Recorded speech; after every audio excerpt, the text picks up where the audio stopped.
Hey, let go. Let go. Hey, what's up, guys? Insane Game Freak here to bring you Microsoft 2016 E3 review. And I would argue, and I'm actually pretty close to just straight out saying Microsoft probably won this year. That's my opinion. I would probably say Microsoft won this year, and here's the reason why. A lot of people, and it's because Microsoft, I think, as an overall conference, gave a little bit of everything you wanted.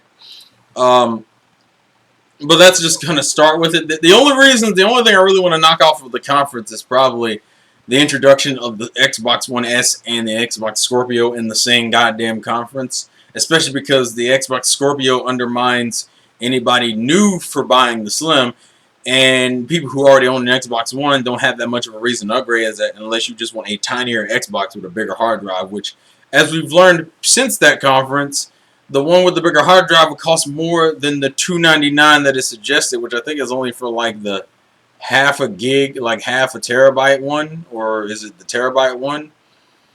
Point is, not enough. Anyway, it's also like, to me, that's like the lowest point, and there's a few low points in the conference, but if I had to say the overall package of Microsoft's conference is better than Sony's, but they'll give it to Sony because Sony just seems to have that fan reaction. And so to kind of talk about it, is first they kind of casually mention the Xbox One S, which is one of the reasons why I'm not as hard on it as I should be. I'm hard on it in the long run, but in terms of the conference, they barely said anything about it. So it's like, what am I angry about? It barely got mentioned. So next thing, Gears of War 4. Gameplay, I believe that has a release date. Does it? I don't know. I think it does. I think that's coming out this year. I'm not 100% sure. I'll have to look that up later. Anyways, Gears of War 4, play, demo. Actually, yeah, it's coming out this year. I'm stupid. Gears of War coming out this year. Release date. The customizable controllers and the limited Gears of War edition controller. That's good shit. Sea of Thieves. Not personally for me. I don't find it that interesting. I find it pretty barren. I don't see the point of the game, really. But Sea of Thieves was there, and it's not terrible, and it wasn't like horrendously bad. So point. I don't think that has a goddamn release date either, though, does it? I don't think they gave out a release date for that.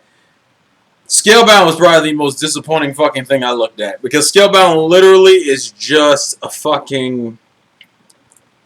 I hate how they got Hideki Kamiya to come out there, man, this is the biggest boss battle we've ever created.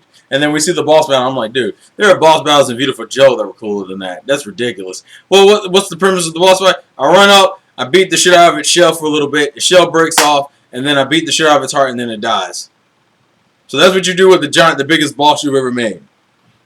Woo! I mean, the game. You find out the game has co-op, and then I lost like half my interest for the game now. Like I'm nowhere near it. I wouldn't even call myself excited for that game. I'm pretty indifferent to that game. Isn't that game also an RPG? I remember them having points and stuff. Fuck it. A nice surprise, Recore. I think that's coming out this year, actually. I think that's another one that got a release date. Yeah, it's coming out in September. That looks way better than I thought it did. So points for Recore.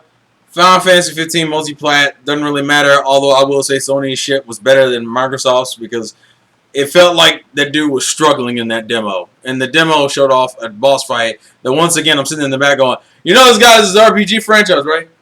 You know it's an RPG, right? All you know is it's an RPG. Dead Rising 4. That's good. A return to Frank West. I guess Dead Rising's become like a Microsoft thing, because Dead Rising 3 was like this too. Forza Horizon 3. I think it's like too fucking long. This is too many fucking Forza games in the course of like, what, 2 years, I think? Like, they've released this like the third or fourth Forza game they released on the Xbox One. It's like, oh my god. How are people not burnt out by this shit? Announcement of Halo Wars 2. Good. They turned the Witcher game into a card game. I'm pretty sure that's multi-plat, but hey, that's still something to mention. State of Decay 2. New updates to Minecraft. Once again, Minecraft was probably one of the lowest points in the conference because, you can get free Limbo for their next game, which I forget what it's called. What is it called? Oh, what is it called? It's free because their next game is coming, and I don't remember what it's called. I apologize. Update to the Division. Tekken 7 free Tekken Tag tournament on Xbox One. And then updates to like Xbox Live and shit. Killer Instinct, new character. There's just a lot of other things, and I think the reason why I'm more positive about Xbox is like I think Sony's conference was paced better, but I feel like Xbox 8 gave me more to be excited about because they gave me games that are coming out this year, they gave me games that are coming out next year, and they also gave me games, and then they also just gave me updates to my console of choice. Let's say I wanted an update for my Xbox One or my PlayStation 4. Well, PlayStation 4 owners, it's the same. They even added like a Miiverse-like feature, which I think they're calling clubs. I actually think it's an overall better conference just in terms of stuff they gave out because there was a good spread of new, old, and well, I say old, but what I really mean is like shit we've already seen kind of old, not necessarily old in terms of how old the game is. So like new stuff, old stuff, updates to the console, and new consoles, slims, updates, and updates to the live software we're using. The biggest problem Microsoft's conference has, and it's one of the reasons why I have a hard time kind of picking it when, this is why I'm saying I'm like on the fence, is because they did not make me want to buy an Xbox One. What as good as the conference was, I'm still sitting there in my room going, still not picking up an Xbox One. And the reason why, because they Phil wants to make an obvious hitting on exclusives. The problem is that you're in the gaming era in which people game on PC more than they ever had before, and you're in every one of your trailers that is an exclusive. It's not Xbox One exclusive. It's fucking Xbox One and Windows 10 exclusive. And the problem with that is that if I don't already own, if I own a Windows 10 PC, but I don't own an Xbox One, I have no reason to get an Xbox One.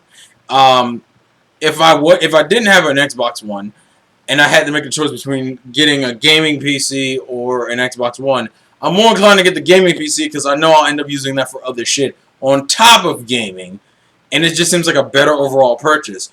Why in the fuck would I get an Xbox One? This is my problem.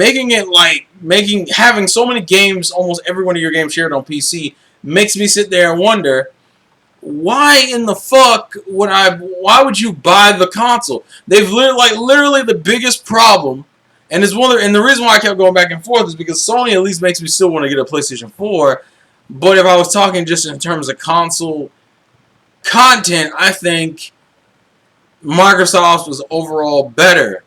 But it's like, dude, honestly, I want to just give them a tie. That's what I really want to do.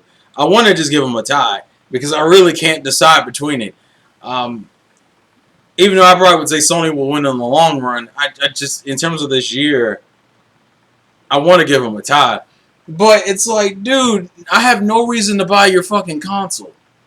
Like, I have and there's really no reason to buy the Slim unless you just can't wait to play Xbox One games, which you can because you can just buy them on Windows 10. So so essentially you've said you've given me, I have the original Xbox, a slim version that really doesn't have anything different about it except it's smaller pretty much, and has bigger hard drive space. Well, potentially can have a bigger hard drive space. And then you've given me this Ultra 4K HD fucking console that's coming out at the end of next year. So it's coming out in less than 2 years. Why would I buy the slim version of a console? I don't get it. I'd be surprised. I would not be surprised if that shit didn't sell well. If the slim didn't sell well. Because it's like, why would you want it? Unless you're just a collector or you don't know any better. I don't see the point. Oh, and I guess unless you don't have a gaming PC, but you want to play Xbox One games. Because they made Xbox One look appealing, and then they ruin that appeal by making all the games that you cared about available on PC. So I'm just more inclined to build a PC and play it on the PC than get the console. That's like the biggest fucking problem. Um, I think I'm just gonna say they tied. Personally, I think I'm just gonna stick to they tied because I literally cannot decide because they both have pros and cons. I think Xbox's cons are gonna hurt them long in the long run, but it wasn't a bad conference, and to me, it did better than fucking Sony, where Sony only had like 2 games worth of damn coming out. I think at least with Xbox, they gave me updates to pre-existing games, updates to the online service that I use that is also known for not fucking up because it's Microsoft, and Microsoft is kind of the king of online. You gave me new games. I think the only thing you didn't give me was, and then we got new IPs. It's just that it's not new for this conference. You like the, I don't know. Not a bad conference, but really still is fucking up in the major aspect it needs not to fuck up in. Making me not want to buy the console because I can get everything on the console somewhere else. But please tell me your thoughts and comments in the comment section below. This has been the Insane Game Freak, and I'll probably wait until tomorrow evening and I will do my Nintendo E3 review after I've seen Color Splash. Might be just Color Splash and maybe something else. Maybe the Mario Party game for the hell of it. Yeah. So, also because Juices Looses tonight, I'll be talking about Zelda on there anyway. So, life's a game, play to win. And I will catch you guys later. Peace. Oh. Actually, I'm going to do that from now on. Peace. Oh. Yeah. Swagged out. What do you think? Leave in the comment section below. Bye.